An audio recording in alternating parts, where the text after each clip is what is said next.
Often I get, because I'm in sales a lot, people start as, well, if there's one thing you had to pick that would be the great differentiator between a good salesperson and maybe an average one, what would it be?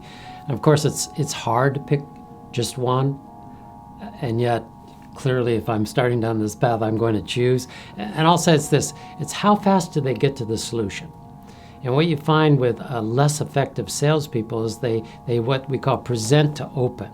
They say, hey, we got this good thing, and it's really going to be good for you because it can do this, it's got that, it's a feature, it's a benefit. So they're kind of guessing about what's important to people and kind of telling them what they should do.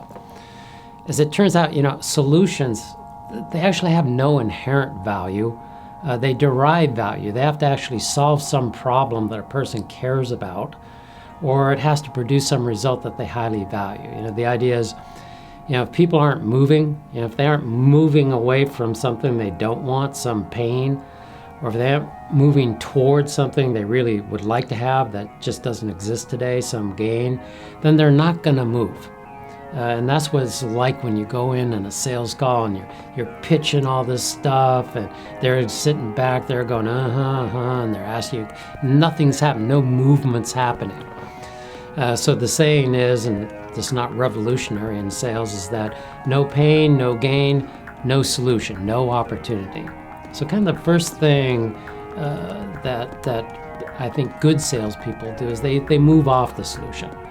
They say, well, yes, a lot of people find this valuable. It's usually because it's solving some problems. Like, have you been experiencing any those kinds of problems? I say, yeah. Well, how so? How's that showing up in your world?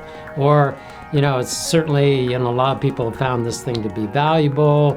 Mostly those people in the category were able to get these kinds of results. Are you even looking for those kinds of results? Well, yes, actually. Tell me more about that. How's that showing up in your company? And then when they ask us for, hey, tell me about give me your point of view on, do you have experience in? We want to say, oh yeah, we do. Thanks for asking. Here it comes. Watch out. And that's the time where the patients say, well, we do that. And certainly it plays out different for different people. Before I could really say what we're doing is relevant to you or not, could you tell me about what are some of the problems you're experiencing by not having? Or what are some of the results you'd like to achieve if you could have this?